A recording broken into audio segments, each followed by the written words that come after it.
In the past 24 hours, the situation in conflict zones across Ukraine has escalated with 142 clashes between Ukrainian and Russian forces. According to official reports from the Ukrainian military, Russia has intensified its attacks, not only through artillery strikes but also by using a large number of drones, UAVs, and guided bombs to target Ukraine's strategic positions in civilian areas. Last night, Russia launched 3 missile strikes, 67 airstrikes, and up to 135 guided bombs into various regions. Notably, more than 4,000 artillery attacks were recorded, along with the deployment of 1,585 kamikaze drones against Ukrainian targets. This indicates an increase in Russia's operations, using drones and artillery to inflict heavy losses on Ukraine, especially along the front lines.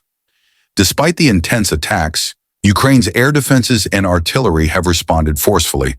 They conducted 15 strikes on Russian troop and air defense concentrations, taking out strategic positions, including 2 fuel depots and artillery systems, as well as neutralizing an air defense system. Additionally, Ukraine's defense forces struck an electronic warfare station, reducing Russia's capability to control and operate UAVs. Reports indicate that on the Kharkiv front, Russian forces launched 4 small-scale attacks on the Staritsa and Vovchansk districts. However, due to Ukraine's strong defenses, these attacks were quickly repelled. Similarly, on the Kupiansk front, Ukrainian defenses stopped 11 Russian attacks in various areas, including Sinkivka, Kurilivka, and Petropavlivka. In the Limansk direction, Ukrainian forces faced 13 continuous assaults by Russian forces, particularly in Makiivka, Novosadov, and Torsky. This has become one of the hotspots of the conflict, where Russia is concentrating significant troops for large-scale attacks. However, Ukrainian defenders held their ground, causing these Russian offensives to fail.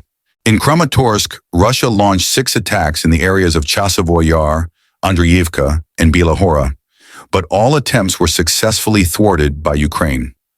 Russian aircraft also conducted multiple airstrikes in the Katarinivka and Klebenbeek areas to support their ground advances, though they did not achieve substantial results. The Toretsk front saw intense clashes as well. Russia attempted 9 attacks in Toretsk, Dakhnoy, and Nelipivka, but Ukrainian forces quickly blocked and repelled these advances. Meanwhile, on the Pokrovsky front, the number of attacks reached 30, focusing on Sukha-Balka, Hernek, and Novotoretsky. Despite Russia deploying considerable equipment and troops, Ukrainian defenses held firm at the front line. In Orikhiv, Russian units conducted 2 attacks in the Kamyansky and Novodanilovka areas. These areas are currently key targets in Russia's strategy, but Ukrainian forces promptly organized defenses to repel the attacks. On the Kursk front, Russia continues to increase its assaults on Ukrainian territory. In the past 24 hours, Russia launched 1 missile and carried out 14 airstrikes using 30 guided bombs on Ukrainian positions. Additionally, over 300 rounds were fired to pressure Ukrainian defensive units in this area. However, Ukrainian defense forces continue active operations to block the attacks and organize counteroffensives to disrupt Russia's logistical and supply networks. The conflict in Ukraine remains fierce, with Russia intensifying its assaults using various offensive measures. Meanwhile, Ukrainian defense forces remain resilient, not only blocking Russian advances, but also launching counterattacks to damage strategic enemy positions. Russia's increased use of UAVs and long-range attacks shows a strategy aimed at exhausting Ukraine's resources and defensive capacity. However, with support from the West, Ukraine has significantly improved its defenses, especially in countering UAVs and artillery attacks.